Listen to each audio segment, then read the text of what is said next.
नमस्कार, आप देख रहे हैं वी स्टार न्यूज। मैं हूं Diwakar Vikram Singh. News room live में आपका बहुत बहुत स्वागत है। खबरें आज कुछ ऐसी कि इस देश में महंगाई है, भ्रष्टाचार है, बेरोजगारी है और विपक्ष के भूमिका में आते हुए राहुल गांधी, प्रियंका गांधी, कांग्रेस के कार्यकर्ता और हर एक बड़ा नेता सड़कों पर उतरना भी चाहिए, क्योंकि इस देश में अगर महंगाई चरम पर होती है, हालांकि महंगाई बढ़ रही है, उस पर रोक लगाने की एक कोशिश विपक्ष की होनी चाहिए।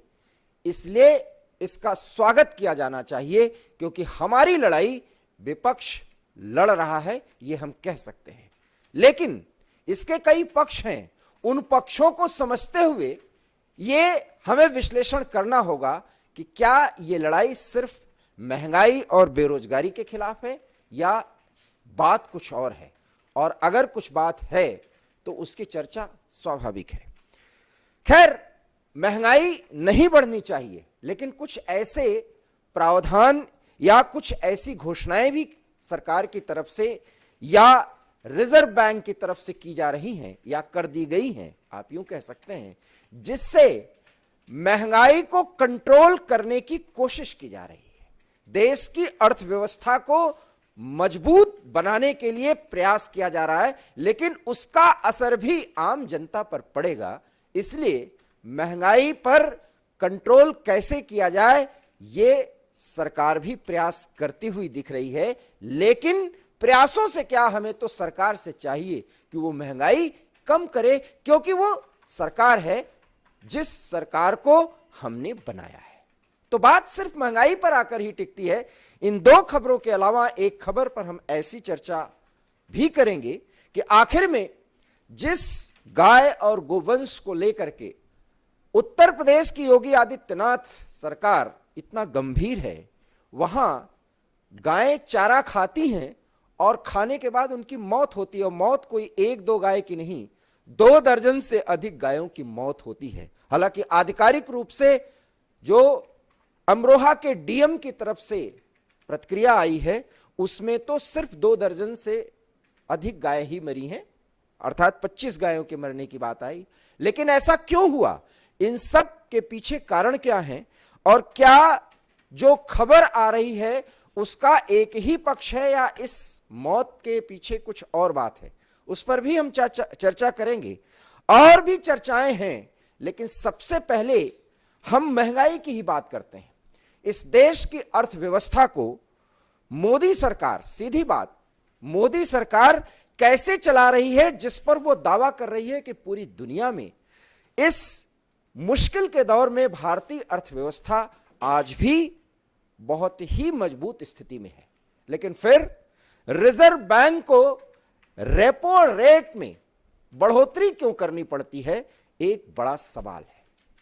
4.90 से बढ़ा करके 5.40 रेपो रेट को कर दिया गया, अर्थात 0.50% की बढ़ोतरी। और रेपो रेट, अब हम आपको बताएंगे, धीरे धीरे समझाएंगे कि रेपो रेट आप सुनते हैं मतलब क्या है। इस रेपो रेट के बढ़ जाने के पीछे रिजर्व बैंक के गवर्नर शक्तिकांत दास का कहना क्या है, वो भी हम आपको बताएंगे।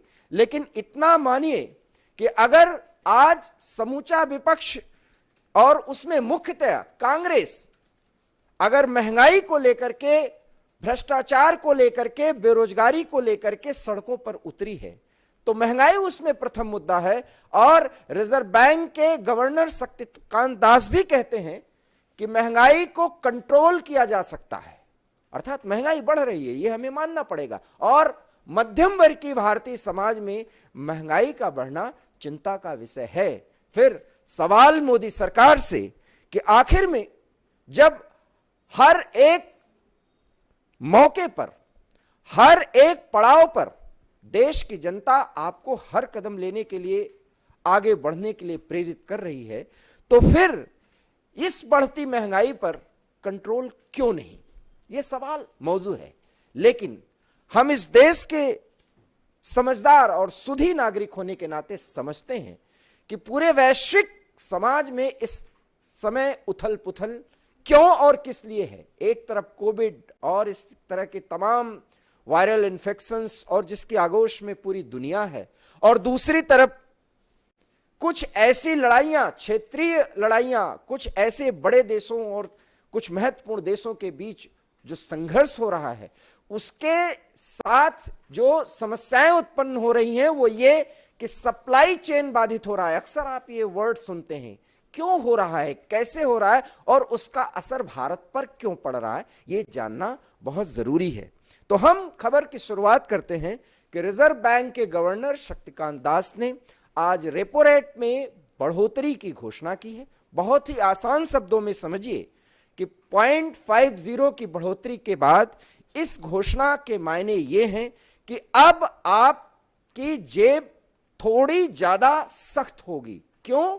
क्योंकि आपको अगर लोन लेना है, खास करके घर बनाने के लिए, गाड़ी बंगला खरीदने के लिए या ऐसे कुछ सामान खरीदने के लिए जो ज्यादा आपको उसके लिए क्रय करना पड़ता है, उसके लिए अब अगर आप किसी बैंक से लोन लेंगे तो आपको ज्यादा ब्याज देना पड़ेगा। तो मतलब साफ है कि रिजर्व बैंक ने रेपो रेट बढ़ाई तो आपके जेब पर प्रभाव पड़ेगा। कैसे पड़ेगा यह समझिए, क्योंकि रेपो रेट बढ़ाने का मतलब है कि रिजर्व बैंक, भारत का रिजर्व बैंक इस देश के अन्य बैंकों को कर्ज देता है। बहुत ही आसान शब्दों में समझिए, और जो कर्ज वो देता है उस कर्ज पर ब्याज को घटाता और बढ़ाता है, और रिजर्व बैंक ने ब्याज की दरों को बढ़ा दिया है। तो जब बढ़े हुए ब्याज दर पर छोटे बैंक या रिजर्व बैंक के अधीन भारत के जितने भी बैंक हैं वो लोन पाएंगे या वो पैसा पाएंगे, तो जब आप उन छोटे बैंकों से लोन लेंगे तो आपको भी ज्यादा कुछ अदा ब्याज के रूप में करना पड़ेगा। तो मतलब साफ है कि आपके जेब पर प्रभाव पड़ेगा। लेकिन ऐसा सरकार को, माफ करिएगा, रिजर्व बैंक को क्यों करना पड़ा यह भी समझिए, क्योंकि देश की अर्थव्यवस्था को अगर अपने घर के अर्थव्यवस्था से जोड़िए तो थोड़ा जटिल है, लेकिन अगर आसान शब्दों में समझिए तो वो समझ सकते हैं। क्योंकि अगर आपके घर की अर्थव्यवस्था को मजबूत रखना है तो कभी कभी आप अपने महीने के बजट में कुछ ऐसे फैसले लेते हैं जिसमें मुश्किलों का सामना तो करना पड़ता है, लेकिन घर की माली हालत नहीं खराब होती। ठीक ऐसे देश के स्तर पर रिजर्व बैंक ने रेपो रेट बढ़ा दिया, अर्थात थोड़ी तंगी, थोड़ी सख्ती कर दी अपने अधीन रहने वाले बैंकों के प्रति, और वो बैंक जब आपको कर्ज देंगे तो आपसे ज्यादा लेंगे। लेकिन इसका फायदा बहुत कुछ है, और वो ये है कि इस देश में इन्फ्लेशन अर्थात महंगाई और रुपए का जो मूल्य है ये सब कुछ कंट्रोल होगा, उसकी साख बनी रहेगी, क्योंकि इन्फ्लेशन नहीं बढ़ेगा। कैसे नहीं बढ़ेगा ये हम आसान शब्दों में अभी आपको समझा रहे हैं, लेकिन इसके साथ हम विशेषज्ञ को जोड़ेंगे, थोड़ी देर में ही हमारे साथ जुड़ेंगे। अब वो कैसे बढ़ेगा कि जब आप उनसे उधार लेंगे, कर्ज लेंगे, तो इस कर्ज को लेने और देने में जो मुश्किलें आपको आएंगी उसको सहते हुए आप समस्या से आगे बढ़ जाएंगे। ठीक यही स्थिति कि इस देश में महंगाई न बढ़े, इन्फ्लेशन न बढ़े, थोड़ा सख्त हो जाए, थोड़ा आपकी जेब पर बोझ बढ़ जाए और आप ज्यादा अनाप शनाप लोन न लें, यह भी प्रेरित करता है इस तरह से रेपो रेट बढ़ाए जाने का मतलब है।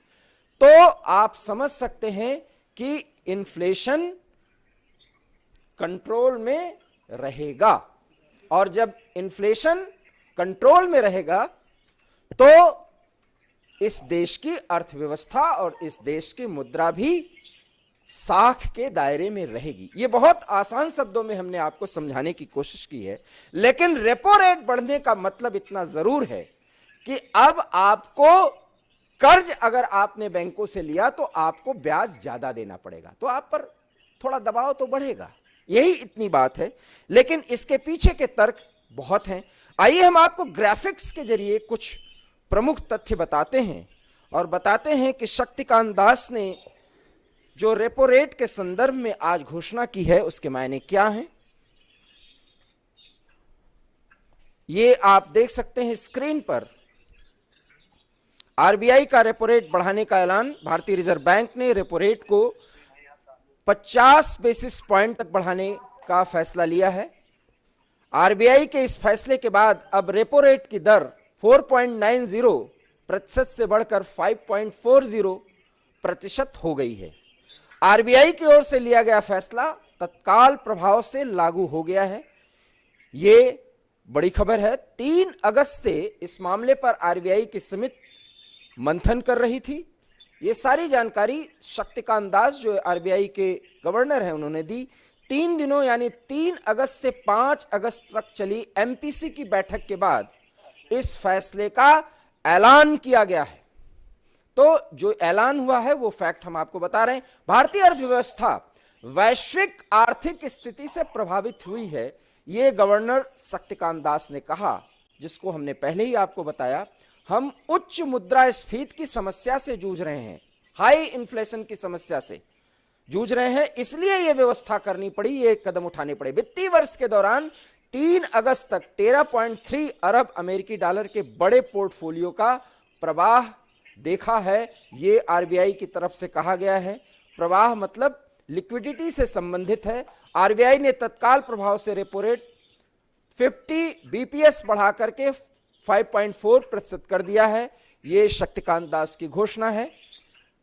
2022-23 के लिए रियल जीडीपी विकास अनुमान 7.22% है। यह बहुत महत्वपूर्ण बात है। हमारा जीडीपी 7 से अधिक होगा। जीडीपी विकास अनुमान 16.2% और क्वार्टर 2 में 6.2%, क्वार्टर 3 में 4.1% और क्वार्टर 4 में 4% संतुलित जोखिमों के साथ होगा। यह अनुमान है जीडीपी का। 2023-24 के पहले तिमाही क्वार्टर में रियल जीडीपी वृद्धि 6.7% अनुमानित है। यह शक्तिकांत दास ने घोषणा की है। आप समझ सकते हैं कि उन्होंने आगे के बारे में भी ऐलान कर दिया है कि इस देश की अर्थव्यवस्था और जीडीपी जो उसकी ताकत होती है वो ये होगी। 2022-23 में तिमाही के लिए मुद्रास्फीति 5% अनुमानित है। 23-24 के पहले तिमाही के जो सीपीआई मुद्रास्फीति है उसके बारे में पिछली बार एमपीसी की बैठक में भी रेपो रेट बढ़ाने का फैसला लिया गया था। तो आप इस बात को समझिए कि मई महीने में एमपीसी की बैठक में रेपो रेट को 50 बेसिस पॉइंट बढ़ा करके 4.90 कर दिया गया था। यह रेपो रेट हम क्यों बढ़ा रहे हैं, क्यों बढ़ाया गया, ये देखिए। महंगाई दर 7.1% से अधिक। जून के महीने में महंगाई की दर 7.01% रही। हम उसी महंगाई पर बात कर रहे हैं जिसको लेकर के सड़कों पर कांग्रेस उतरी है। लगातार 6ठी बार महंगाई की दर आरबीआई की तय सीमा 6% से अधिक रही है। देखिए, महंगाई जो अनुमान किया था रिजर्व बैंक ने उससे ज्यादा बढ़ रही है। मई महीने में खुदरा महंगाई दर 7.4 थी, मतलब 7% से अधिक बढ़ रही है महंगाई। आरबीआई के साल 2022-23 के लिए महंगाई दर की अनुमान को भी 5.7% से बढ़ाकर 6.7% कर दिया गया है। तो देखिए आप इन तथ्य को। भारतीय रिजर्व बैंक बाजार में मुद्रा के प्रवाह को नियंत्रित करने के लिए लिक्विडिटी जिसे कहते हैं रेपो रेट का इस्तेमाल करता है। क्यों रेपो रेट का यूज किया जाता है? तो ताकि लिक्विडिटी, मुद्रा जो बाजार में फैलती है उसको बढ़ाता है रिजर्व बैंक या उसको कंट्रोल करता है। जब बाजार महंगाई की गिरफ्त में होती है तब आरबीआई रेपो रेट बढ़ाता है। इसलिए यह मानिए कि इस देश में महंगाई है, अगर कांग्रेस ये कहती है तो सच है। बढ़ी हुई रेपो रेट का मतलब होता है कि जो बैंक आरबीआई से पैसे लेंगे उन्हें वह पैसा बढ़ी हुई ब्याज दर पर उपलब्ध कराया जाएगा। देखिए, जो बातें हम बता रहे हैं वो स्क्रीन के जरिए भी हम आपको समझाने की कोशिश कर रहे हैं।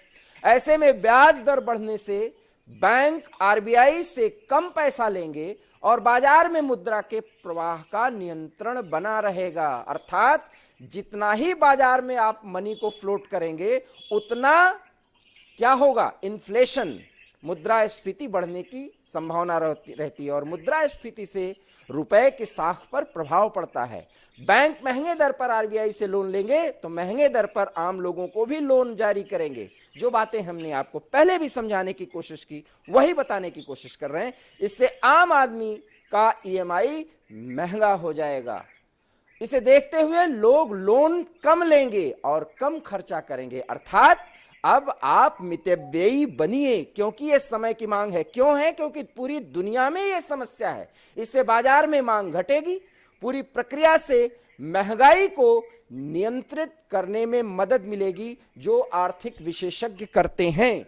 हम आर्थिक मामलों के जानकार को भी अपने साथ जोड़ रहे हैं, लेकिन हमारी एडिटोरियल टीम ने आपको बहुत आसान शब्दों में समझाया कि रेपो रेट कैसे बढ़ाया जाता, क्यों बढ़ाया जाता है। अर्थात हमारे रुपए की साख बरकरार रहे, बाजार में इतना रुपया मत फेंक दीजिए आरबीआई की तरफ से या बैंकों की तरफ से कि लोन बस लोग लेने के लिए तैयार हो जाएं। इसलिए मितव्ययी बनिए, अपने जेब को कंट्रोल करिए। समय की मांग है। क्यों करिए?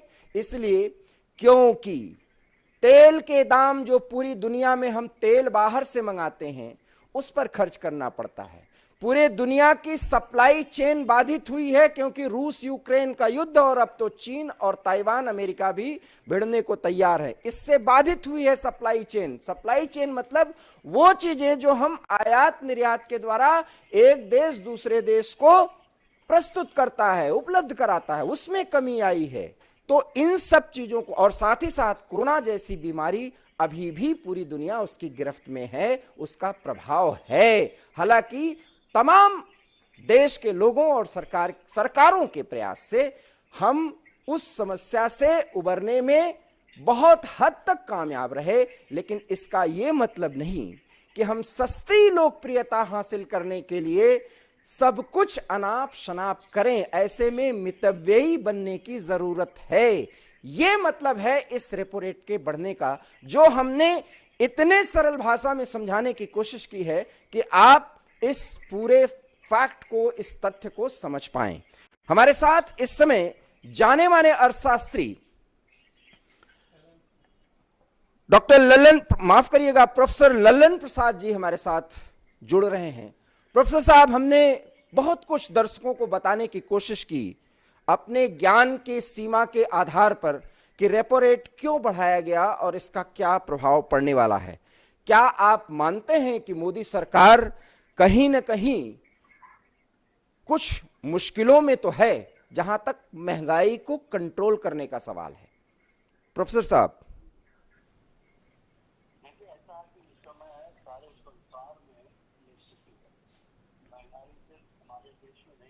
बहुत सारे देश ऐसे हैं कि जहाँ हमारे यहाँ 7% और गुजरात में और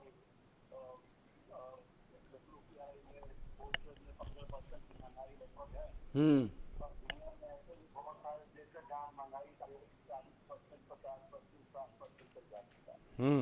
तो इस लिहाज से तो भारत बहुत सुरक्षित है और आरबीआई ने और भारत सरकार ने अपने जो कदम उठाए हैं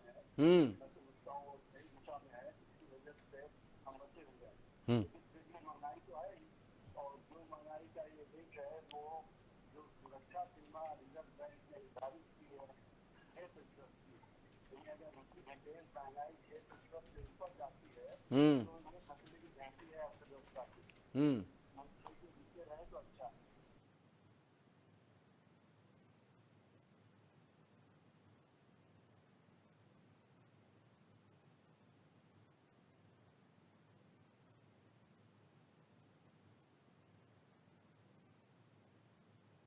जी, अब जा रही है आवाज? जी, तो ऐसा है कि रेपो रेट में जो चेंज किया गया उसका उद्देश्य ये है कि जो महंगाई बढ़ रही है, इन्फ्लेशन बढ़ रहा है या मुद्रास्फीति हो रही है, इसको कम किया जाए।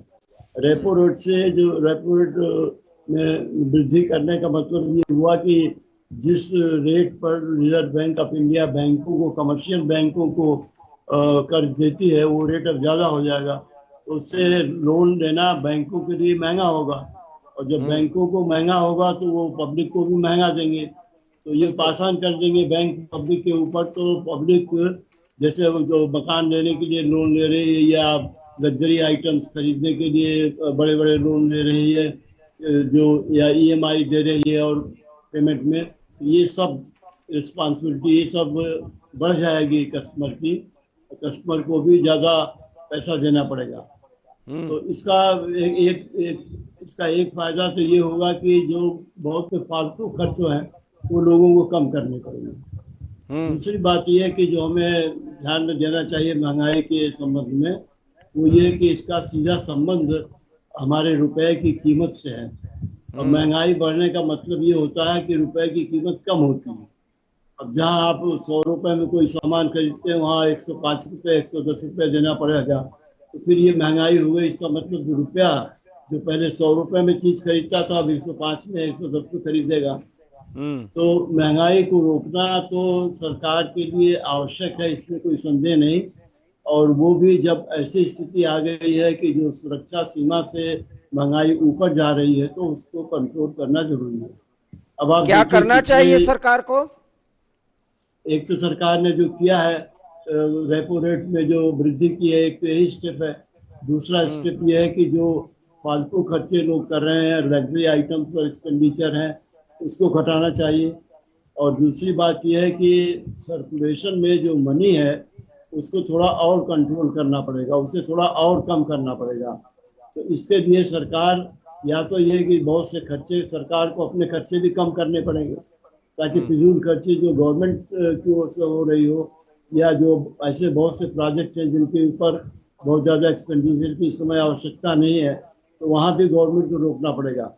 कुल मिलाकर ऐसा है कि जो लिक्विडिटी मार्केट में है कैश की, वो थोड़ी नियंत्रण में रखनी पड़ेगी। वैसे तो अगर देखा जाए तो लिक्विडिटी जो इस समय है मार्केट में, वो कोई बहुत ज़्यादा नहीं है, और उसका कोई बहुत ज़्यादा असर नहीं होना चाहिए, क्योंकि एक और बेरोजगारी भी है और बहुत से लोगों को तो कोई इनकम है नहीं। तो ऐसी स्थिति में अगर बेरोजगारी भी है, लोगों की आमदनी नहीं बढ़ी है, तो लिक्विडिटी को और कंट्रोल कर दिया जाए तो उससे डिमांड और गिरेगी, और डिमांड गिरने से फिर फैक्ट्रीज में और कारखानों में सब जगह प्रोडक्शन कम होगा, उसका रिएक्शन दूसरा होगा। तो बहुत ज़्यादा कंट्रोल भी सरकार करने की स्थिति में नहीं है जिस तरह की अर्थव्यवस्था है। बाकी कुछ चीज़ें हैं जिनकी महंगाई सरकार के हाथ में नहीं है, जैसे आपने जिक्र किया पेट्रोल का है, डीजल का है, नेचुरल गैस का है, ये सब चीज़ें हम बाहर से मंगा रहे हैं। लेकिन फॉर्चुनेटली इंडिया के लिए जो हम सोवियत यूनियन से पेट्रोल मंगाना शुरू कर दिया है हमने, तो उसमें हमें पेट्रोल सस्ता मिल रहा है, और इसकी वजह से पेट्रोल की प्राइसेज हमारे देश में इस समय दुनिया के अधिकांश देशों से कम है। जो इमर्जिंग कंट्रीज हैं, जो कम आमदनी वाले देश हैं या मध्यम आमदनी वाले देश हैं, उनमें अधिकांश ऐसे हैं जहां पेट्रोल की कीमत हमारे यहाँ से बहुत ज़्यादा है। तो उस लिहाज से हमने कंट्रोल तो किया है, बाकी कुछ और चीज़ों पर भी कंट्रोल करने की आवश्यकता गवर्नमेंट को होगी, जो खास तौर से लग्जरी आइटम्स हैं और जिनकी डिमांड बहुत ज़्यादा पुश करने की आवश्यकता नहीं है, क्योंकि इससे महंगाई और बढ़ेगी। और दूसरी चीज़ ये है कि हमें महंगाई रोकने के लिए खाने पीने की चीज़ें और तेल और ये सब चीज़ें सस्ती करनी जरूरी है। कुछ गवर्नमेंट ने स्टेप लिया है, जैसे आपने देखा खाने के तेल पर खाने के तेल की कीमतों में कमी आई है, और भी 10-12 रुपए लीटर तक कमी आने की उम्मीद है। एक बड़ा प्रोफेसर ललन प्रसाद, मैं ये जो समझा आपने बताया, और हमने भी ग्राफिक्स के माध्यम से दर्शकों को बताने की कोशिश की। मेरा कहने का ये मतलब है कि लग्जरी पर ज्यादा जनता भी न खर्च करे, शायद ये जनता को भी समझ लेना चाहिए। यही कुछ कहना चाह रहे हैं आप? जी, जैसे लग्जरी अपार्टमेंट्स भी हैं, अगर छोटे अपार्टमेंट जो गरीबों के लिए बने या मध्यम श्रेणी के लोगों के लिए बने या कम आमदनी के लोगों के लिए बने तो बात ठीक है, लेकिन बहुत ज्यादा लग्जरी अपार्टमेंट्स बने और उनमें बहुत ज्यादा पैसा खर्च हो और इस तरह से जो पैसा बहाया जाए तो उसको रोकना पड़ेगा। और दूसरी जब बात और दूसरी जी बात सर, जी दूसरी बात यह है कि सरकार को कोशिश करनी चाहिए कि वो भी मितव्ययी बने, अपने जी सरकारी अमले का भी खर्च कम करे। यही कहना चाह रहे हैं जी आप? जी जी बिल्कुल, गवर्नमेंट उन एक्सपेंडिचर को भी उस खर्च करना ऐसी पड़ेगा। स्थिति में, उस क्योंकि ऐसी देखिए स्थिति जब में आप एक जी जी उस ऐसी स्थिति में जी सरकार पर जो आरोप विपक्ष का है वो ये है कि महंगाई कंट्रोल करिए, तो हाँ मध्यम वर्ग और गरीब परेशान होता है। सरकार हाँ को हाँ उसे कंट्रोल करने के लिए जो बातें आपने बताई कि जी अपने खर्चे को कम करे, लग्जरी आइटम्स के प्रति लोग ज्यादा ना आकर्षित हों, इसके लिए रेपो रेट जैसे जी तथ्य जो है वो सामने पेश किए गए। मैं ये और जी पूछना चाहता हूं कि और क्या चीजें ऐसे करे जिससे जी मध्यम वर्ग और गरीब उसको तुरंत राहत महसूस हो इस बढ़ती महंगाई की स्थिति में, क्योंकि यही एक स्मार्ट गवर्नमेंट का जो ये संकेत होना चाहिए, जो उसकी पहचान है वो यही है। क्या कुछ ऐसा किया जी जा सकता है जिसमें आर्थिक विशेषज्ञता की विशेष बात कही जा सकती है? जी अब देखिए, एक बात मैं ये कहना चाहूंगा कि जहाँ तक खाद्यान्न की समस्या है, जी। गेहूं चावल ये सब, तो जो हमारा गरीब तबका है इस देश में 80 करोड़ लोगों को मुफ्त में राशन मिल रहा है। तो अगर गल्ले का दाम कुछ बढ़ता भी है मेन मार्केट में तो उसका ज्यादा असर इस तबके के ऊपर नहीं पड़ रहा है जी जिनको जी। मुफ्त में गल्ला दिया जा रहा है। हम्म। उसका असर तो ज्यादातर मध्यम श्रेणी के लोगों पर पड़ेगा। जी तो जो गल्ले की सरकार छोटे आमदनी के लोगों को दे रही है, अगर मध्यम श्रेणी के लोगों के लिए कम दाम पर गल्ला थोड़ा अवेलेबल कराने की कोशिश करें, खाने पीने की चीजें, ये फल हैं, सब्जियां हैं और खास तौर से दूध है, अंडे हैं, मछली है, मांस है, या इस तरह के जो खाद्य पदार्थ हैं, इन चीजों और के इन्हीं के दाम, दाम तो बढ़ रहे हैं सर, जी इन्हीं जीएसटी के दाम इस पे भी तो जी यही यही बात मैं इसी पर आ रहा हूँ कि जी। देखिए बार बार दूध की मिल्क प्रोडक्ट्स और मिल्क के प्राइसेस बढ़ते जा रहे हैं, ब्रेड के प्राइसेस बढ़ गए हैं। ब्रेड जो 2 साल पहले 20 रुपए का मिलता था आज 40 रुपए का मिल रहा है। तो ये जो खास चीजें हैं खाने की रोजमर्रा की, और इससे पूरी जनता प्रभावित होती है, तो इन चीजों पर कंट्रोल सरकार को करना पड़ेगा कि कैसे इनकी कीमतें कम हो और बाजार में इनकी अवेलेबिलिटी पूरी हो। जब तक हम इन चीज़ों को, अब सब्जियां देखिए, ये सब्जियों की कभी कभी कीमतें बिल्कुल आसमान छूने लग जाती हैं, टमाटर बहुत महंगा हो जाता है या प्याज बहुत महंगा हो जाता है, तो इनका आलू महंगा हो जाता है। ये जो रोजमर्रा की चीज़ें हैं, अगर गवर्नमेंट इनके ऊपर ज़्यादा ध्यान दे, दूध के ऊपर और खाने पीने की और चीज़ों पर, तो उसका ज़्यादा अच्छा असर होगा। ये जो इस प्रोफेसर समय ललन प्रसाद, जो मैं समझ जी पाया हूं इतने जी वर्षों से, क्योंकि एक विपक्ष सड़क पे विपक्ष का कोई नेता उतर के बात करे महंगाई कम करो, तो वो बात तो जी खैर एक राजनीतिक चश्मे से देखा जा जी सकता है। मैं जी इसमें जी ये मानता हूं कि इस देश में कोई भी सरकार रही हो वो गरीब हाँ को फायदा देने का इनिशिएटिव लेती है, क्योंकि उससे उसकी लोकप्रियता बढ़ती जी है। वो जी जी ऊपरी तबके को देती है, लेकिन वो मध्यम वर्ग पर जो बोझ लादती है उसे उतारने जी का प्रयास नहीं करती। जबकि हाँ अगर राजनीतिक चश्मे से देखा जाए, उसके जी नजरिए से देखा जाए, तो मध्यम वर्ग अगर नाराज होता है तो समस्याएं ज्यादा बढ़ जाती हैं। इस जी सरकार जी को सोचना होगा। जी, ये बहुत अच्छी बात आपने मध्यम वर्ग की भाई। देखिए, जी। मध्यम वर्ग की आबादी हिंदुस्तान में पूरे यूरोप की आबादी के बराबर है। हम्म। तो जो इकानमी का फ्लो होता है, जिसमें डिमांड क्रिएट होती है, चीज़ों जी। की मांग बढ़ती है और कल कारखानों में काम बढ़ता है, लोगों को रोजगार मिलता है, उसका बहुत बड़ा इंजन मध्यम वर्ग है इस देश का। और जब मध्यम वर्ग चर्चित होता है तो लोगों को परेशानी महसूस होती है और चीजें फिर आवाज भी उठने लगती है जल्दी।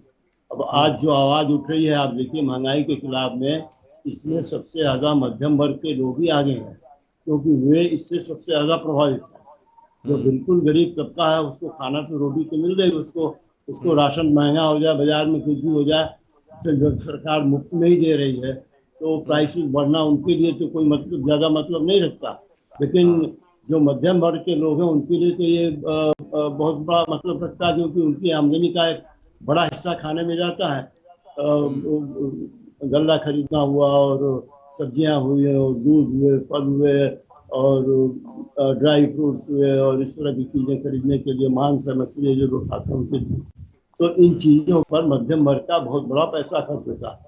और ये चीजें प्रोफेसर जब साहब, महंगी होती हैं। प्रोफेसर साहब, क्योंकि बहुत जी संक्षिप्त में उत्तर चाहिए, सवाल बड़े उठ रहे हैं और हम वो जी जी सवाल उठाएंगे जो सचमुच में जी सवाल उठाए जाने चाहिए, क्योंकि महंगाई पर बहुत बात करते हैं लोग। जी जी महंगाई जी के पूरे फैक्टर को समझने के लिए सवाल मेरे होंगे सर, और जवाब बहुत शॉर्ट में आपको देना होगा। जी जी सवाल जी तो यह है ना कि फिर सरकार जब मध्यम वर्ग को ज्यादा समझती है कि भाई वो हर बोझ सहन कर लेता है, और जी जी उसकी अभिव्यक्ति लगता है समझ में नहीं आता, इसलिए जीएसटी कलेक्शन पर, जिसे राहुल गांधी गब्बर सिंह टैक्स कहते हैं, अगर उस जी जीएसटी कलेक्शन में थोड़ी समस्या आ सकती है, थोड़ी कमी आ सकती है, अगर जी मध्यम वर्ग जिसको ज्यादा इस्तेमाल करता है, मसलन अभी कुछ ही दिन जी पहले दही, दूध जी और इन सब जी चीजों पर, जितने भी इस तरह के आइटम्स हैं, वो लग्जरी आइटम नहीं है, वो रोजमर्रा के जरूरत की जी चीजें हैं, इस पर जी जीएसटी को कंट्रोल करना चाहिए। ठीक है, जी सरकार की आमदनी कम होगी,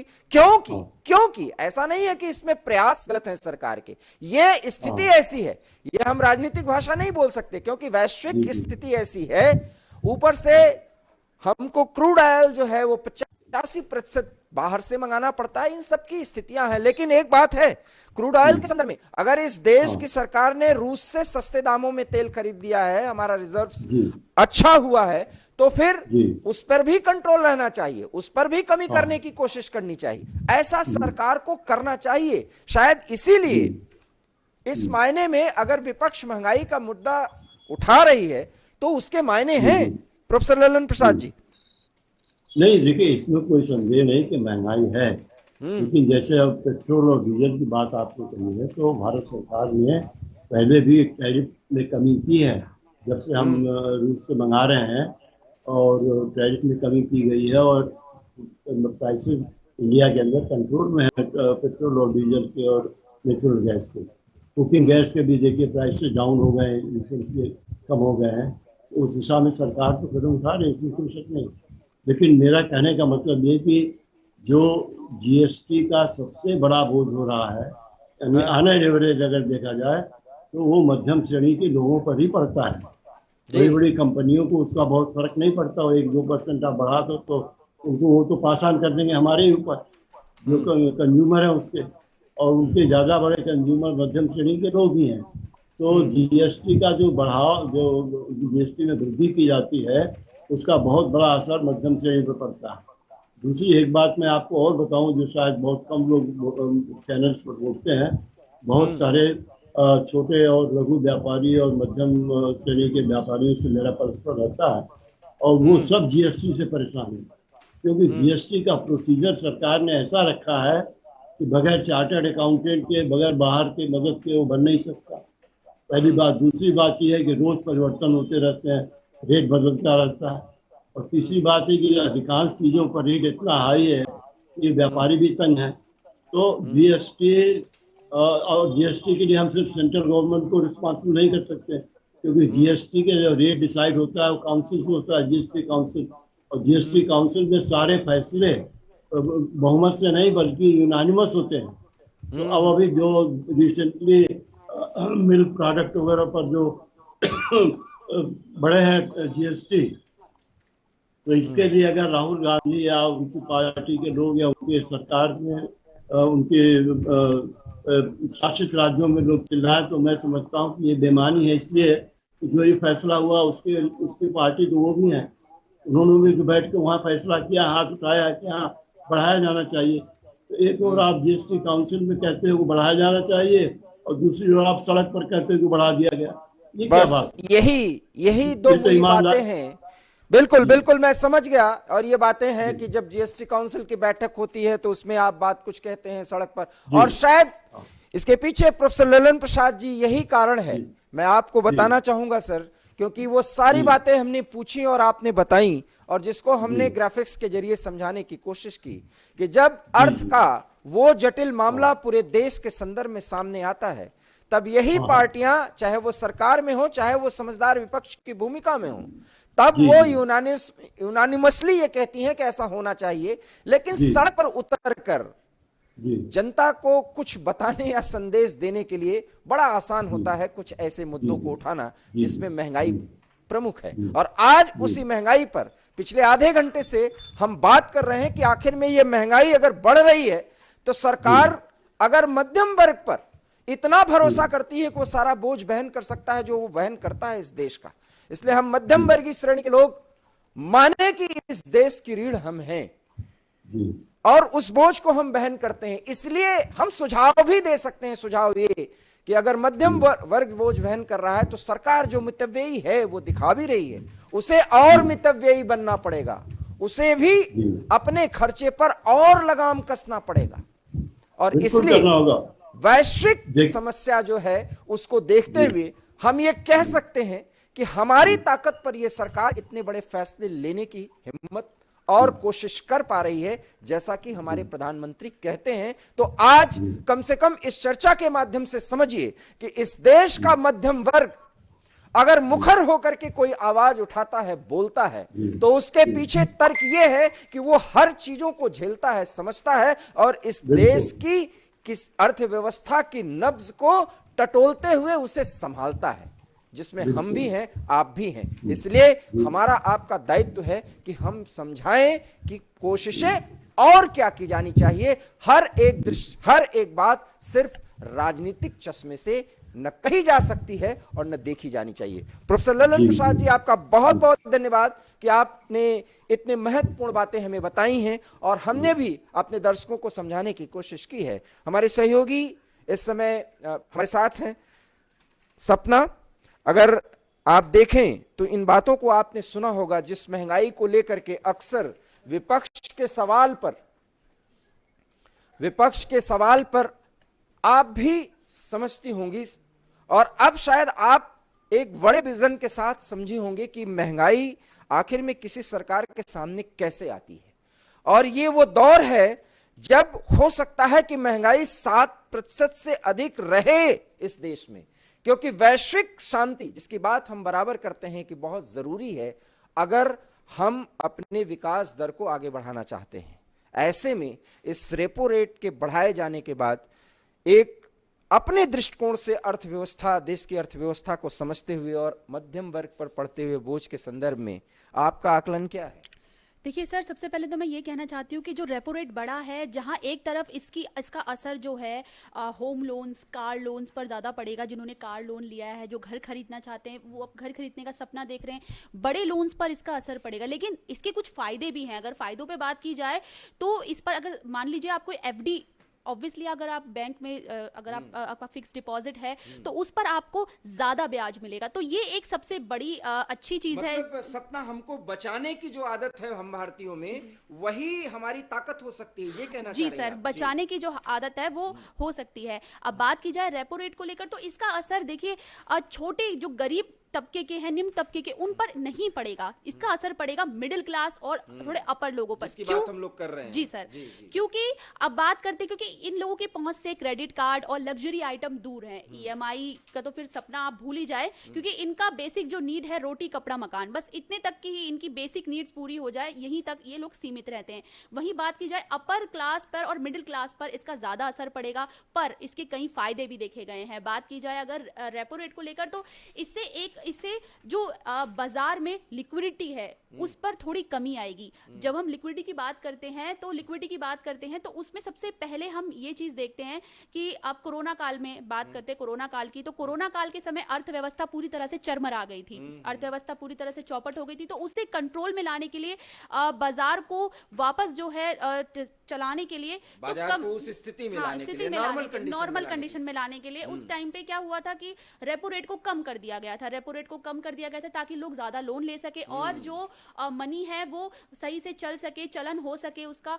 अब जब है लिक्विडिटी को कंट्रोल करने के लिए ताकि बाजार को सुचारू रूप से चलाया जा सके, क्योंकि अब जब बात करते हैं हम लोग बेवजह के लोन नहीं लेंगे, लोग इस चीज से बचेंगे, क्योंकि लोगों पे सपना इस समय की जो स्थिति है जो आप अभी तक बहुत ही आसान शब्दों में आप भी समझाने की कोशिश कर रही हैं, और एबी स्टार न्यूज के हर एक सहयोगी की कोशिश होती है कि अपने तर्क बुद्धि से आपको बहुत ही जटिल बातों को समझाने और बताने की कोशिश करें हम। और हो सकता है कि उसमें कोई त्रुटि हो तो आप जरूर क्षमा करें, और आप हमें कमेंट्स भी कर सकते हैं।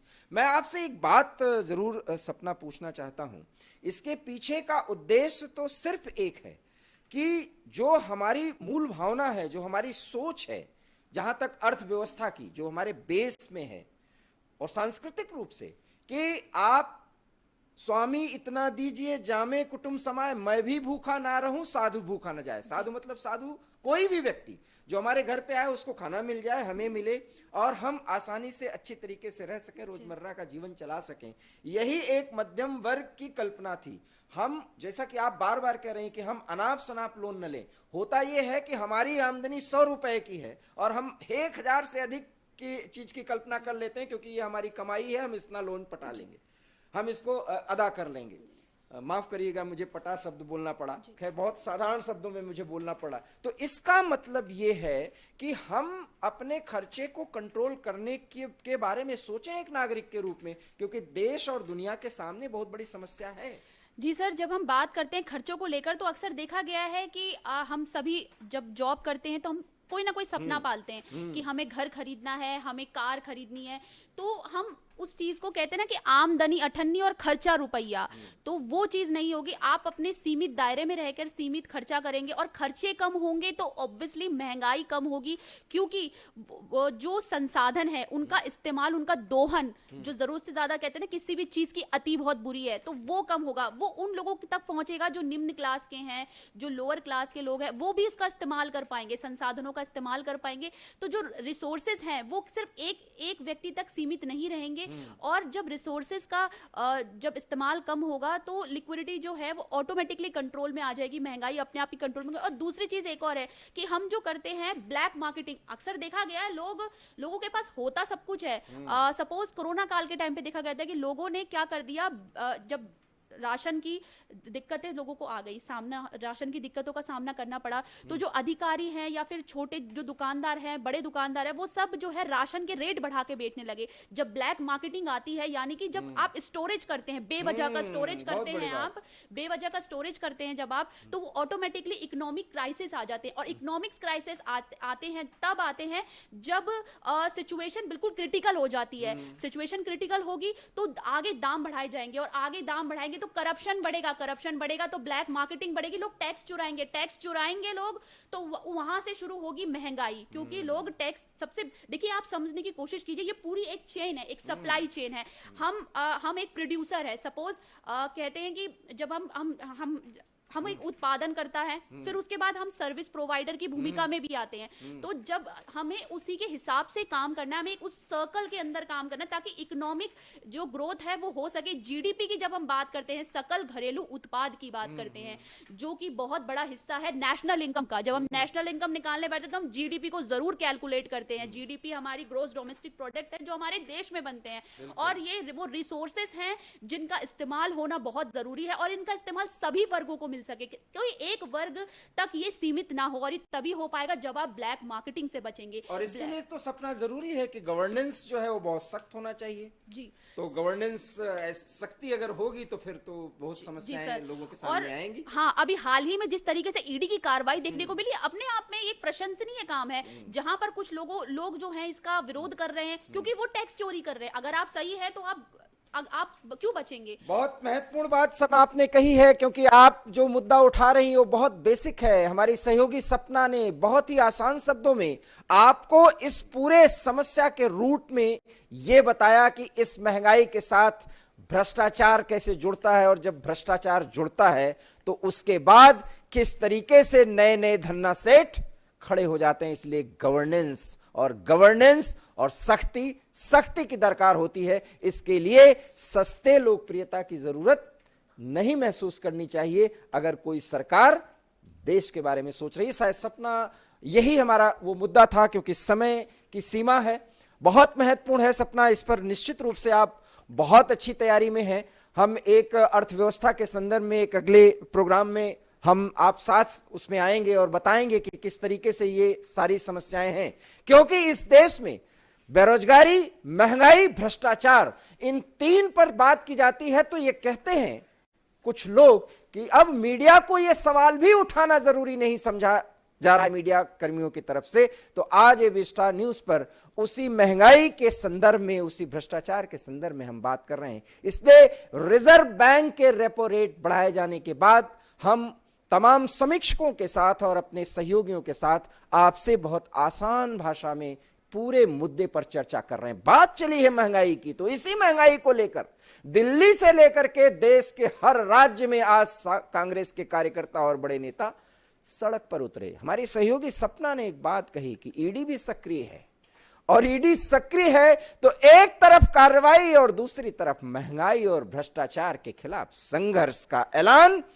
और उस ऐलान के पहले जब राहुल गांधी और प्रियंका गांधी वाड्रा दोनों दिल्ली में बाकायदा हिरासत में लिए जाते हैं क्योंकि वो महंगाई के खिलाफ प्रदर्शन कर रहे थे।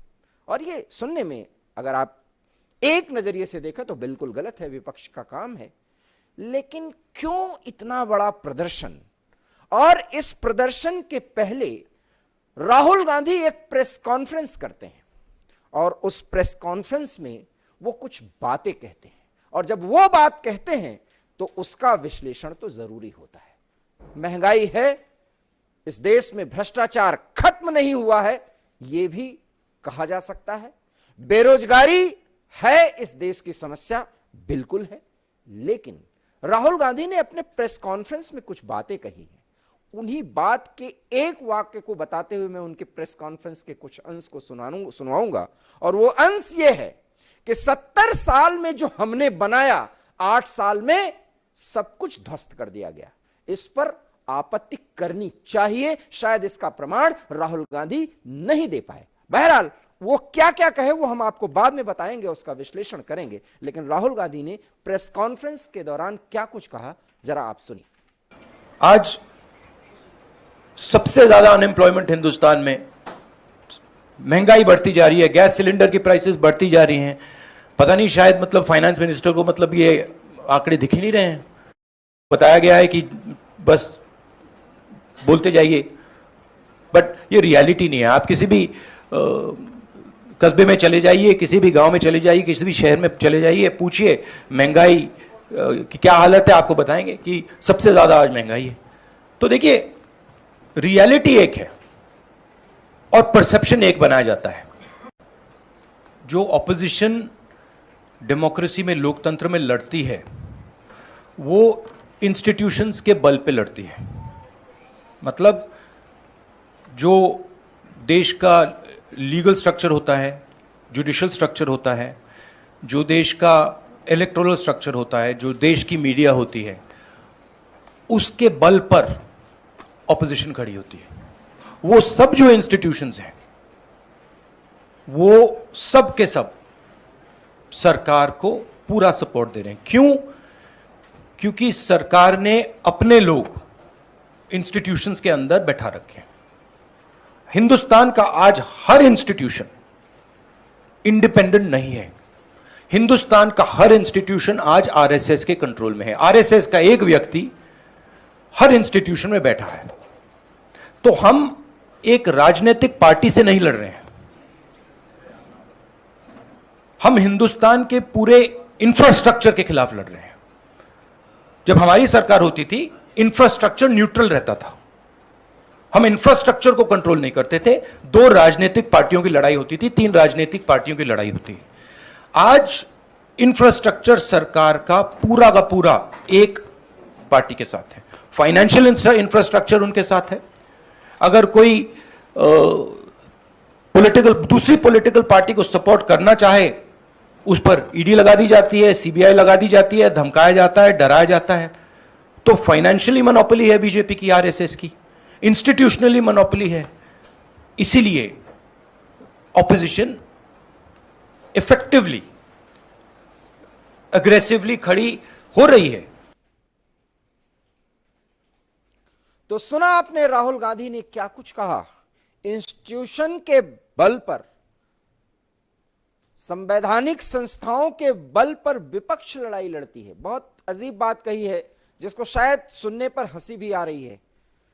इंस्टीट्यूशंस का काम होता है देश के लिए जो भी सरकार होती है उसका पालन करना, और वो जो पालन किया जाता है वो पूरी ईमानदारी के साथ। राहुल गांधी जिस पार्टी से बिलोंग करते हैं वो पार्टी दशकों तक भारत के शासन में रही है, शासन सत्ता चलाने का उन्हें पूरा अनुभव है।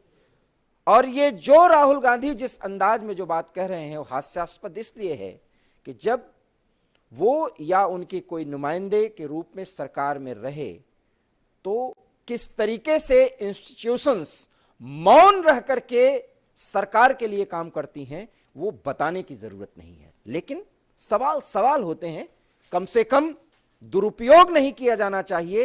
लेकिन सवाल तो यह है कि सिर्फ नेशनल हेराल्ड मामले में पूरे मुद्दे को उठाकर इस देश के सरकार के खिलाफ उठाना और यह कह देना कि आरएसएस के लोग हर एक संस्थान में बिठा दिए गए हैं, शायद यही कारण है कि उनके या उनके कुछ प्रवक्ता ये कहते हैं कि अब तो मीडिया भी मोदी भक्त हो गई है।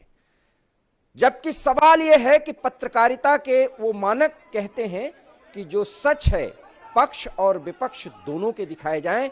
जिस तरीके से हम पिछले 40 मिनट से आपके साथ महंगाई, भ्रष्टाचार और बेरोजगारी के मुद्दे पर बात कर रहे हैं। अब बात आती है कि काले कपड़े में जब राहुल गांधी, प्रियंका गांधी वाड्रा, कांग्रेस के ढेर सारे बड़े नेता, कार्यकर्ता इकट्ठा हुए तो किस तरीके से वो विरोध प्रदर्शन करते रहे, कैसे गिरफ्तारियां हुई। गिरफ्तारियों की बात की ये स्थिति है जो आप इन 6 तस्वीरों के जरिए देख सकते हैं। पूरे देश में इस तरह से गिरफ्तारी दी गई क्योंकि आज के दिन बाकायदा महंगाई और जीएसटी को लेकर के देशव्यापी प्रदर्शन की घोषणा थी।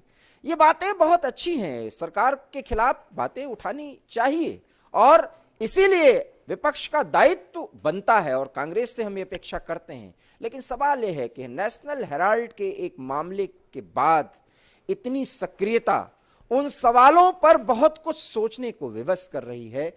अगर वो बातें सरकार जानबूझकर फंसाने के लिए, परेशान करने के लिए कर रही है तो वो भी आने वाले समय में पता चल जाएगा।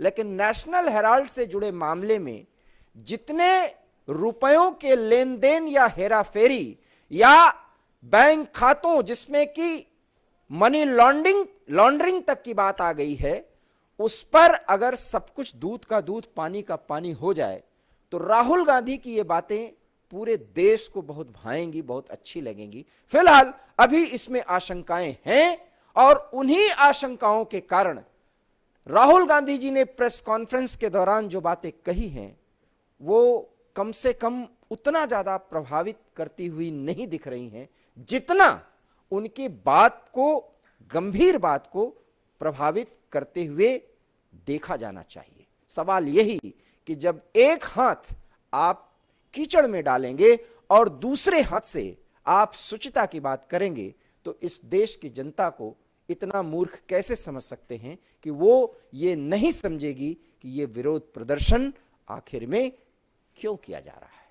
लेकिन मुद्दे वास्तविक हैं, जरूरी है पूरे देश के लिए। महंगाई एक समस्या है और उस समस्या से निजात पाने का एक ही तरीका है जो अभी हम पिछले कई मिनट से इस बात की चर्चा कर रहे हैं कि अगर देश की जनता अपने कंधों पर बोझ ले रही है वैश्विक मुश्किलों को देखते हुए, तो सरकार को भी मितव्ययी होना चाहिए और जरूरत से ज्यादा उन जगहों पर खर्च नहीं करना चाहिए जहां कंट्रोल करके हम बहुत कुछ बचत कर सकते हैं, क्योंकि हमें अपने देश की मुद्रा की साख भी बचानी है। बहरहाल इन 6 तस्वीरों को देखते हुए आप ये सहज अनुमान लगा सकते हैं कि महंगाई के खिलाफ एक बड़ा प्रदर्शन है और सरकार को यह सोचना चाहिए कि इस देश की जनता महंगाई से परेशान है और इससे निजात दिलाने के लिए अब कुछ फैसले करने होंगे। जिस जीएसटी को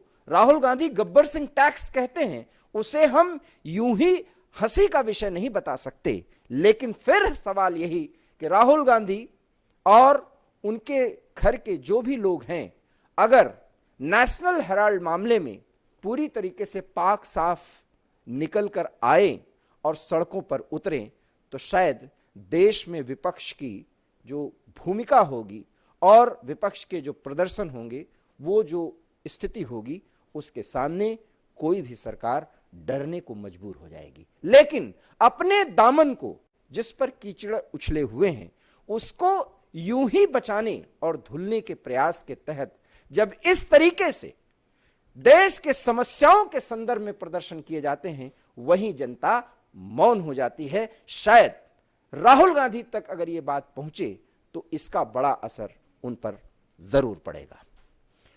खैर, यह बात रही उस प्रदर्शन की, जिस प्रदर्शन में भारत में बढ़ती महंगाई का संदर्भ और सरोकार दिखा। राहुल गांधी की 6 बड़ी बातें एक बार फिर हम आपको बताते हैं। हमारी सरकार में संस्थाएं निष्पक्ष होती थीं। जब हमारी सरकार थी, तब केंद्रीय एजेंसियां और अन्य संवैधानिक संस्थाएं निष्पक्ष होती थीं। इन्हीं के सहारे विपक्ष खड़ा होता है। लेकिन बीजेपी सरकार ने सभी एजेंसियों और संस्थाओं को अपने कब्जे में कर रखा है। ये आरोप 8 साल से लगाए जा रहे हैं। जितना सच बोलूंगा उतना आक्रमण होगा, ये राहुल गांधी ने कहा है। मैं जितना सच बोलूंगा उतना मुझ पर आक्रमण होगा, हमला होगा, लेकिन मैं अपना काम करूंगा। महंगाई पर बात करूंगा, बेरोजगारी पर बात करूंगा।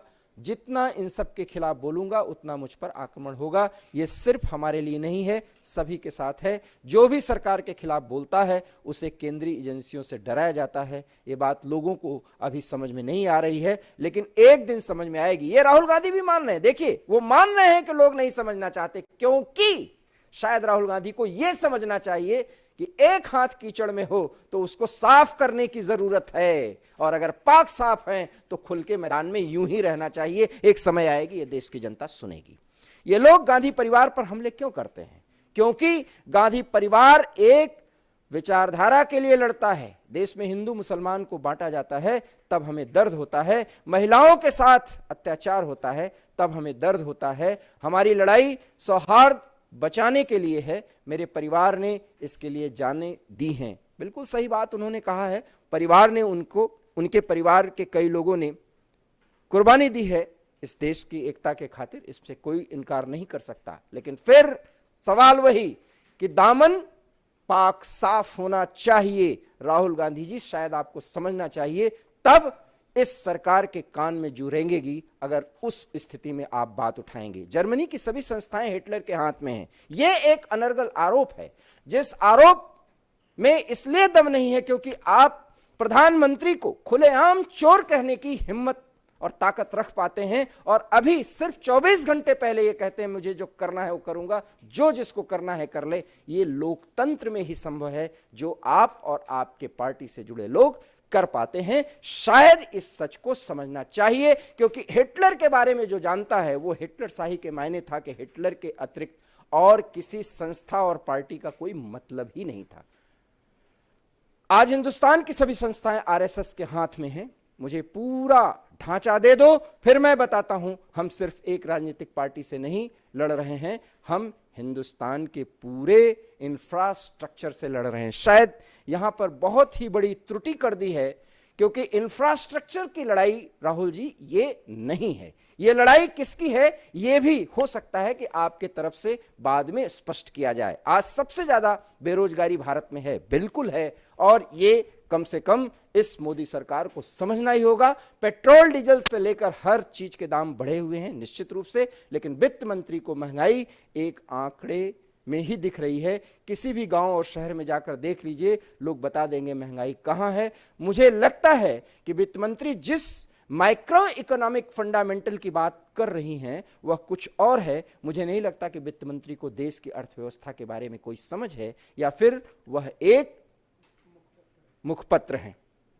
70 सालों में बना लोकतंत्र खत्म है, ये राहुल गांधी ने कहा। देश में लोकतंत्र की जो मौत हुई है उससे आपको कैसा लग रहा है? एक नागरिक के तौर पर मैं ये कह सकता हूं कि इस देश में लोकतंत्र एक मुश्किल दौर में है। शायद ये सत्ता पक्ष और विपक्ष को समझना ही होगा, जहां पर सिर्फ व्यक्तिगत आक्षेप और लड़ाई के बल पर पूरे लोकतंत्र को बचाने और उसे संवारने की बात की जा रही है, चाहे वो सत्ता पक्ष के लोग हों और चाहे विपक्ष के लोग हों, चाहे राहुल गांधी हों या कोई अन्य नेता।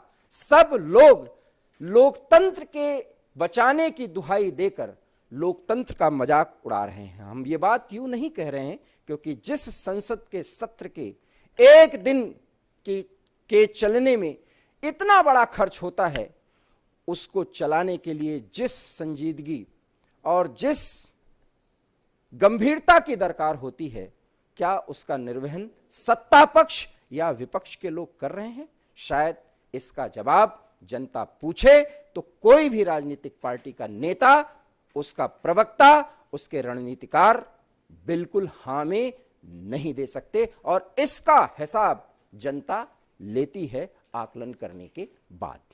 ये वो बातें हैं 70 सालों में जो लोकतंत्र बना था वो किस तरीके से खत्म किया गया। बेरोजगारी बढ़ी है, हम मुद्दे उठाना चाहते हैं, संसद के बाहर भीतर हमें बोलने नहीं दिया जाता। 2-3 उद्योगपतियों के हाथ में ये सरकार ने सब कुछ सौंप दिया है। ये वही बातें जो राहुल गांधी ने बराबर की है। हालांकि भारतीय जनता पार्टी ने भी पलटवार किया है और रविशंकर जो उनके सीनियर प्रवक्ता हैं, उन्होंने जो बातें कही हैं वो आप स्क्रीन पर चलते हुए देख रहे हैं। वो बातें जो सत्ता पक्ष और विपक्ष की तरफ से कही जाती हैं उसको बार बार हम स्क्रीन के जरिए तो आपको दिखा सकते हैं, लेकिन उसको बार बार दोहराने पर उसका कोई मतलब नहीं होता। लेकिन इतना जरूर है कि इस देश में लोकतंत्र इसलिए मजबूत है, आज वो बात एबी स्टार न्यूज पर हम रख रहे हैं क्योंकि पहली बार यह हुआ कि इस देश में सरकार के साथ हम विपक्ष से भी सवाल कर सकते हैं, क्योंकि विपक्ष के नेता की जो भूमिका होती है वो भी लोकतंत्र को मजबूत करने और बचाने के लिए होती है और उससे भी अपेक्षा होती है कि सरकार को घेरो तो फिर सरकार के नुमाइंदों को नींद ना आए। सवाल तो यही है कि जब आप इस स्थिति में होंगे, जब आप सिर्फ एक झोली लेकर के किसी भी जगह पर निकल करके और ये कहने की हिम्मत रखते हो कि दुनिया को दिखा लो हम जो हैं वो आपके सामने हैं, जांच करा लो, जो कुछ भी हो जाएगा साफ। अगर ये बात नेशनल हेराल्ड मामले में स्पष्ट हुआ तो राहुल की बात का असर पूरे देश पर पड़ने जा रहा है। अन्यथा ये एक पॉलिटिकल इवेंट और ड्रामा से अतिरिक्त कुछ नहीं माना जाएगा, जो पिछले 8 सालों में कम से कम वर्तमान मोदी सरकार साबित करती हुई दिख रही है। शायद इस बात को कांग्रेस के रणनीतिकारों को समझ लेना चाहिए। यहां पर कोई एजेंडा नहीं है, कोई विचारधारा नहीं है, बात खरी खरी करनी चाहिए जो लोकतंत्र के मजबूती के लिए जरूरी है, और वो ये कि सत्ता पक्ष और विपक्ष सब जनता की कसौटी पर खरे उतरने चाहिए। अब हम तीसरी उस खबर पर चलते हैं जिसमें बड़े दावे किए गए थे। जी हां, योगी आदित्यनाथ सरकार अपने पहले कार्यकाल में और उसके बाद अब दूसरा कार्यकाल, निश्चित रूप से इस देश की, माफ करिएगा, इस प्रदेश की जनता, उत्तर प्रदेश की जनता ने उन्हें एक बार फिर मुख्यमंत्री बनने के लिए एक मैंडेट दिया। मुख्यमंत्री बने और अपने पहले कार्यकाल के घोषणा को एक्सटेंड करते हुए गौपालन के लिए ढेर सारे प्रयासों की घोषणा और उसके लिए सरकारी सहायता की घोषणाओं की अंबार लगाई गई और पशुवध निषेध, खास करके गोवंश और गौ माताओं को लेकर के जो कुछ भी घोषणाएं की गई, हम स्वागत करते हैं, क्योंकि अगर आर्थिक दृष्टिकोण से देखा जाए तो गोवंश के परिपालन के लिए हमें क्यों आगे आना चाहिए, उसके आर्थिक फायदे हैं जो पूरी दुनिया समझ रही है। जी हां, हम बहुत गंभीरता से और बहुत ही पूरी तरीके से इस बात को जो कह रहे हैं वो तथ्यों के साथ आपको साबित कर सकते हैं कि पूरी दुनिया गाय और गोवंश के पालन और उसके संरक्षण पर अब जोर दे रही है, क्योंकि पर्यावरण संरक्षण से लेकर के हमारे आर्थिक फायदे में ये बहुत बड़ा फैक्टर है, जिसको वैदिक काल से भारतीय संस्कृति में एक बहुत महत्वपूर्ण फैक्टर माना गया है। लेकिन जब गाय चारा खाएं और उनकी मौत हो जाए उस योगी आदित्यनाथ सरकार के कार्यकाल में, जी हां, यह खबर अमरोहा से है और अमरोहा में जो अभी तक खबरें मिली हैं, हालांकि आधिकारिक पुष्टि हुई है मात्र 25 गायों के मरने की, मौत की, लेकिन यह मौत 50 से अधिक गायों की हुई है और कुछ लोग इसकी संख्या सैकड़े में बता रहे हैं। क्या कारण है? ये जो जानकारी मिल रही है कि गायें चारा खाई और वो चारा उपलब्ध कराया गया, चारा उपलब्ध कराने वालों के यहां से चारा आया, उस चारा के खाने के बाद इन गायों की मौत हुई। इसकी जांच डीएम के निर्देश पर हो रहा है और महत्वपूर्ण खबर वो इसलिए है क्योंकि योगी आदित्यनाथ व्यक्तिगत रूप से मुख्यमंत्री के तौर पर इस पूरे घटनाक्रम को संज्ञान में लेते हुए इस पर निगरानी कर रहे हैं और इसकी जांच कराई जा रही है। सवाल यह है कि बात अमरोहा की ही क्यों, पूरे उत्तर प्रदेश में गौवंश के संरक्षण के लिए, गायों के रखरखाव के लिए जिन संस्थाओं को, जिन प्राधिकृत व्यक्तियों को जिम्मेदार बताया जा रहा है, क्या वे अपनी भूमिका अदा कर रहे हैं? ये बात मुख्यमंत्री योगी आदित्यनाथ को सुनिश्चित करना चाहिए। और साथ ही साथ जितने शेल्टर्स होम बनाए जा रहे हैं गायों को, गोवंश के संरक्षण के लिए, क्या वो प्रॉपर तरीके से काम कर रहे हैं और उनके लिए जो पैसे या धनराशि का आवंटन किया जाता है, क्या उसका उपयोग उन गायों के या गोवंश के संरक्षण के लिए होता है? ये सवाल मौजू है। वो इसलिए कि चारा तो मंगाया गया, लेकिन ऐसा चारा कि चारा खाते ही गायें मर गईं और कितनी गायें बीमार हो गईं। कुछ ऐसे जानकारियों के साथ हम आपको ये बताना चाहते हैं। हमारे सहयोगी शोएब खान हमारे साथ उपस्थित नहीं हो पा रहे हैं किन्हीं तकनीकी खामियों के कारण, लेकिन ये सवाल बहुत महत्वपूर्ण है। हमारे सहयोगी इस समय हमारे साथ हैं विश्वनाथ। विश्वनाथ, इस पूरे खबर में क्या कुछ नई जानकारी जुड़ी है? जल्दी जल्दी बताइए क्योंकि समय बहुत कम है। जी सर, ये जो बताया जा रहा है कि अमरोहा में जो गौशाला में गायों की मतलब इस तरह से चारा खाने से मृत्यु हुई है, ये कहीं ना कहीं फूड पॉइजनिंग का मामला आ रहा है कि मतलब इनको उसमें जो इनको चारा खिलाया गया है, चारा में मतलब कई दिन का पुराना चारा खिलाया गया है, चारा शुद्ध नहीं था, चारा सड़ा गला चारा होता था, तो इसकी वजह से गायों की मौत हुई है। और इसमें पुष्टि मतलब डीएम ने जो बयान दिया है, डीएम ने बताया कि 25 गायों की मौत हुई है, बाकी की इलाज चल रहा है। बाकी गायों, लेकिन विश्वनाथ, आप भी ग्रामीण परिवेश को जानते समझते हैं, क्या चारा मात्र सड़ा गला से गायें मर जाएंगी? ऐसा नहीं होता सर, ऐसा तो बिल्कुल नहीं। गायों का, जानवरों का जो इम्यून सिस्टम होता है तब वो हम लोगों से काफी स्ट्रांग होता इसीलिए है। मैंने कहा ना कि जो बातें आप बता रहे थे, मैं इसी पर सवाल करना जी, है जी, मुझे। जी। जो ये बातें कही जा रही हैं कि उस चारे को सड़ा गला था या ऐसा था, ऐसा तो हो ही नहीं सकता। जी, जी। क्योंकि गायें कैसे पाली जाती हैं, कम से कम हम आप जानते हैं। बिल्कुल, हम बिल्कुल। बहुत अच्छी तरीके से जानते हैं। बिल्कुल। अब इसमें वो चारे में कोई ऐसा जहरीला पदार्थ रहा हो जो वहां पर मिल गया हो, एक संभावना यह है, या उस चारे में कोई ऐसे चारे के रूप में चीजें कट करके आ गई हो जो गायों को रिएक्शन कर गई हो, ऐसा तो हो सकता है। बिल्कुल बिल्कुल ऐसा ही मामला लग रहा है, लेकिन अभी फिलहाल इसकी जांच चल रही है। जब तक जांच की इसकी रिपोर्ट नहीं आ जाती तब तक ऐसा हम कुछ कह नहीं सकते। विश्वनाथ, आप देखते होंगे, मैं बार बार कह रहा हूं कि आप गौपालन के संबंध में बहुत अच्छी तरीके से जानते हैं। इतने आसानी से कोई चारा भी अगर बहुत नुकसान है पशुओं के लिए भी, तो इस तरह से मौत नहीं हो सकती मास रूप से इतनी संख्या में कि गाय खा रही हैं और कुछ ही घंटों में उमर रही। इसके मायने है कि जहरीला पदार्थ भी कुछ ऐसा हो सकता है, इसकी संभावना तो होती है। जरूर हमें लग रहा है कि उनके चारे में कहीं ना कहीं जहरीला पदार्थ जरूर मिलाया गया होगा, या गलती से ही मिल गया होगा, जहां से उनकी चारे की सप्लाई होती होगी, या जो उनके मतलब देख रेख में जो चारा खिलाते हैं उनकी कहीं ना कहीं इसमें लापरवाही है, जिसकी वजह से गायों की मौत हुई है।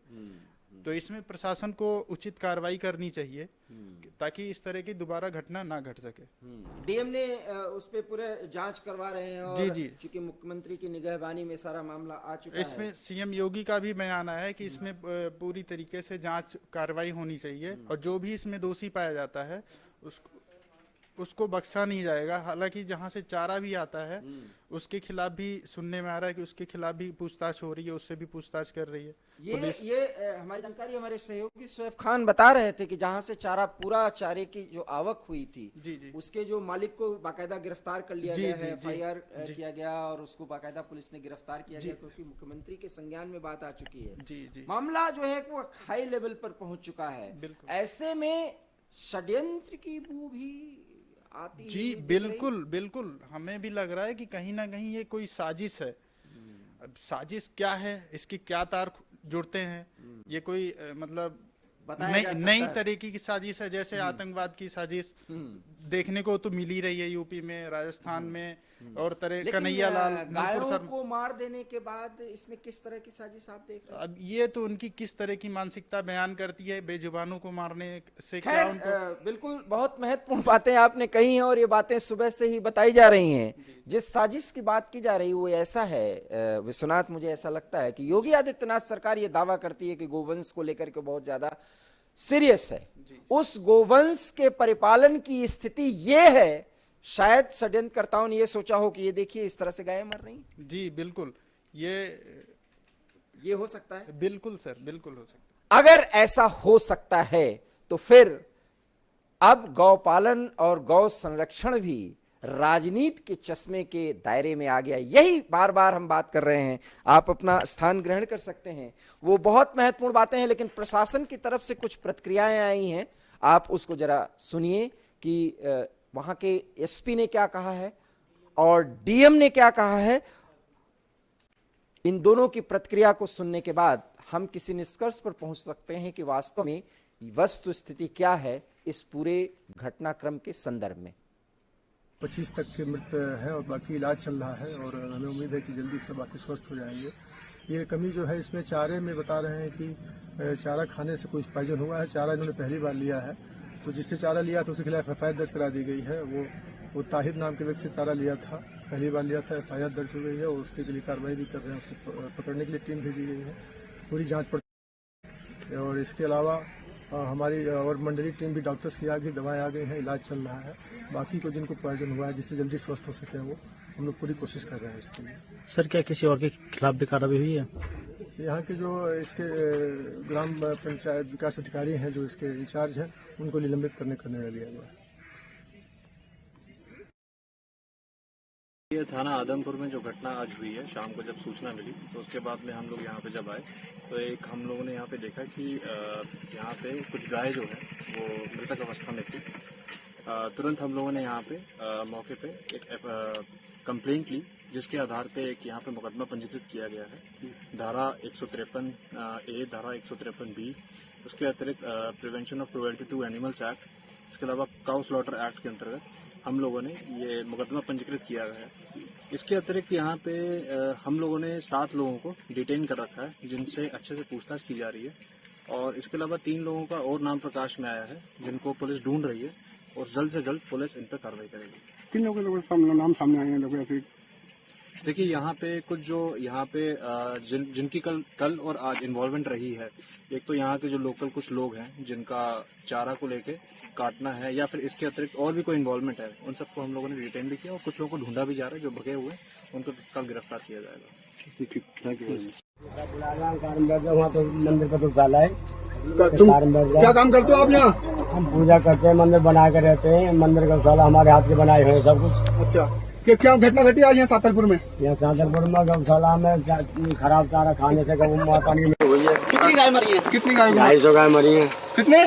250। अच्छा, प्रशासन बता रहा है मात्र 25 गायों की मौत की पुष्टि कर रहा है। हाँ, तुम झूठ बोल रहे हैं, इस बात कोई इलाज थोड़ा ही है। चारा सड़ा गला चारा खाया है, कई दिन पुराना कटा हुआ है। लेबर की लापरवाही से सब ऐसा हुआ है। अच्छा, क्या इससे पहले भी कि यहाँ चारा मिलता था गायों को? नहीं मिलता था। मिलता था, ये सब लापरवाही है। प्रधानों को चारे से हटाया जाए, साधु संतों को चार्ज में दी जाए गौशाला है, तब सुरक्षित रह सकती है। आपको कहाँ लेके जा रहे हैं? पुलिस में हिरासत में क्यों लिया गया? हमको तो यूँ कह रहे हम सब बुला रहे, मेरे को तो कुछ पूछताछ करेंगे, अच्छा, हमारे आपको पुलिस कस्टडी में ले लिया? हमको तो हाँ कस्टडी में लेने, हम तो पता भी नहीं क्यों बैठा रहे कार में। हम पूजा करते हैं, हमने गौशाला से हमारा कोई मतलब नहीं है। ये तो जो है कि प्रधान चार्ज में दे दी योगी जी ने, हमारे चार्ज में होती तो ऐसा होता ही नहीं है कि ये मरने न देते हम एक भी इसमें। क्या क्या चाहोगे, क्या मतलब योगी जी से क्या आपकी गुहार? हम योगी जी से ये मांगे हमारी कि ये साधु संतों को चार्ज में दे दीजिए जितनी गौशाला उत्तर प्रदेश में बनाई है। इसका दोषी कैसे मानते हो? इसका दोषी है जितने भी लेबर और जो सेक्रेटरी वगैरह हैं, जो इसके कर्मचारी हैं, यही दोषी है और कोई दोषी नहीं है। और मुसलमानों को तो जबरिया दोषी बनाया जा रहा है। ये तो स्वयं लेबर गलती कर रही है। सरकार विरोधी तो लेबर है जो हम गौशाला में रह रही है। कितनी गाय मरी होंगी? कितनी गाय 250 में गाय मर चुकी है। कितनी गाय थी इसमें गौशाला में? यहाँ में 250 ही गाय थी। टैर वाली तो वैसे तो 300-350 गाय आ गई, वैसे छोड़ी हुई छूटी हुई जी, जो पैसा ले छोड़वा लेते हैं, पैसा ले बेचते। एक संत के इस प्रतिक्रिया से आप सहमत होंगे कि इसमें जो राजनीतिक एंगल देखने की कोशिश की जा रही, जो षड्यंत्र के नाम पर कुछ ऐसे लोगों को जो दूसरे धर्म से संबद्ध हैं उनका नाम लिया जा रहा है, और जैसा कि बाइट्स में कहा गया है कि वो बिल्कुल गलत है। दोषी वो लोग हैं जो प्राधिकृत हैं, अधिकारी हैं, और इसीलिए किन किन अधिकारियों पर और किस पर गाज गिरी है, मैं बार बार ये कह रहा हूं क्योंकि मुख्यमंत्री योगी आदित्यनाथ ने इस पूरे प्रकरण को देखा है, समझा है, आदेश दिया है, उनकी निगहबानी में वो कार्रवाई भी हो रही है और उसके संबंध में पूरी जानकारी ली जा रही है, क्योंकि संत समाज भी नाराज है कि इस तरीके से गौ माताओं और गौवंशों के प्रति व्यवहार इतनी उपेक्षापूर्ण, तो ये सरकार के लिए बहुत बड़ा संकेत है कि कम से कम गौवंश को लेकर के जिस संजीदगी और गंभीरता का दिग्दर्शन कराना चाहती योगी आदित्यनाथ सरकार, वो पूरे प्रदेश में वास्तविक रूप से सुनिश्चित हो। कम से कम अमरोहा की यह घटना जरूर इस बात की ओर संकेत कर रही है। हमारे सहयोगी शिवदत्त नारायण त्रिपाठी बिल्कुल नई जानकारी के साथ हमारे साथ आ रहे हैं कि शिवदत्त क्या कुछ जानकारी है, क्योंकि शोएब खान अभी संपर्क में नहीं आ पाए हैं कुछ तकनीकी खामियों के कारण। जी बताएं सर। ये रात की घटना है, वहाँ पे चारा खाने से कई गायें की मौत हुई है जी, बीमार हुए, जो है एक एक करके जो है मरती गई। लगभग 60 जो अन्य लोग बता रहे हैं, और एक साधु जी हैं वो कह रहे हैं कि लगभग यहाँ 250 से ज़्यादा मरे हैं। लेकिन जब ये गायों की मौत की सूचना डीएम बालकृष्ण त्रिपाठी को मिली तो वो तत्काल मौके पर पहुंचे। उन्होंने 25 गायों की मौत की पुष्टि की है जी। और वहाँ पे एसपी भी पहुंचे, पूरी पुलिस प्रशासन पहुंची। डीएम ने प्रथम दृष्टया ग्राम विकास अधिकारी को सस्पेंड कर दिया है। अच्छा। और मामले की जांच बैठा दी है। ये अमरोहा के सांथलपुर गांव का मामला है पूरा।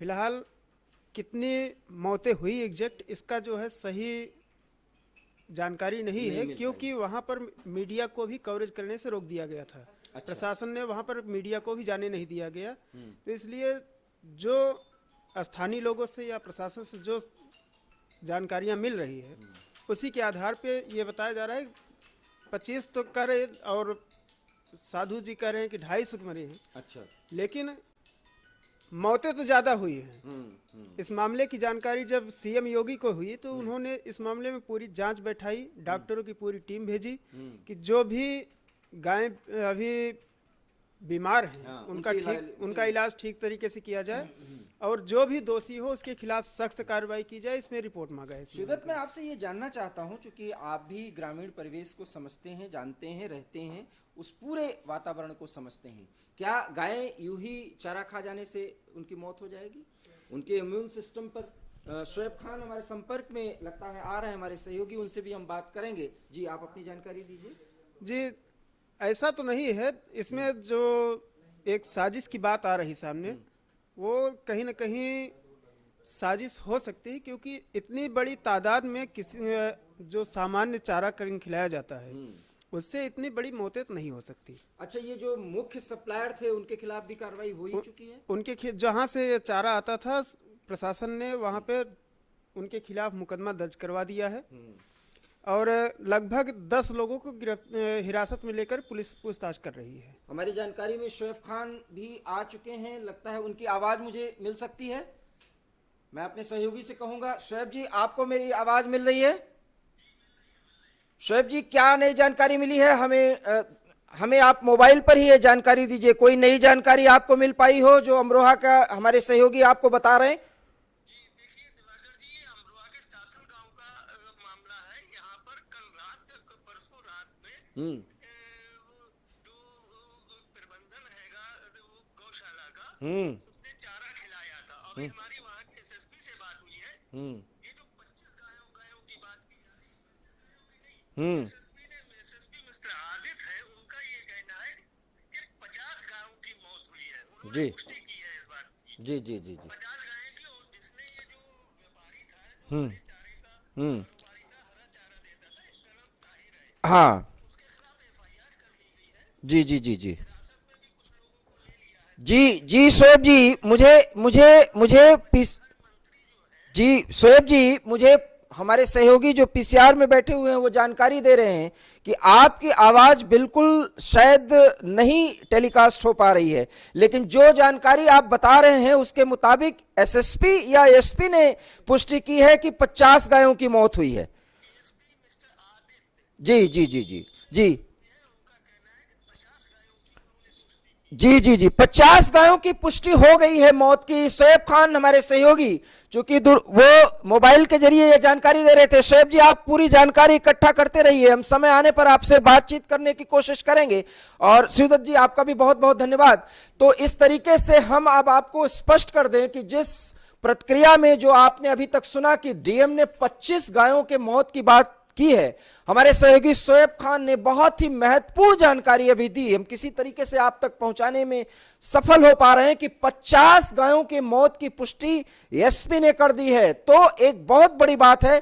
और जहां से चारा सप्लाई होता था वो एक मुस्लिम सप्लायर है, इसके कारण से कुछ ऐसी बातें उठाई जा रही। लेकिन हम आपसे कहेंगे कि इस तरीके से अफवाह भरी खबरों पे हमें नहीं आना चाहिए। हां, उनके खिलाफ कार्रवाई हो रही क्योंकि सप्लाई उन्हीं की तरफ से की गई थी, लेकिन क्या उनसे चूक हुई है और किस चूक के कारण यह हादसा हुआ है, यह देखना अभी बहुत ही गौरतलब होगा। हमारी सहयोगी सपना भी कुछ एक जानकारी के साथ है। अमरोहा से क्या कुछ जानकारी आ रही है, सपना आप बताएं। जैसा कि शोएब खान ने अभी एक जानकारी दी है, कुछ नई जानकारी के साथ आप देखिए सर, सबसे पहले तो मैं ये कहना चाहूंगी कि ये जो पूरा मामला सामने आया, इसमें ताहिर नाम का शख्स है जिसके खिलाफ एफआईआर हो चुकी है। और अमरोहा पुलिस ने बकायदा इसको लेकर ट्वीट भी जारी किया है।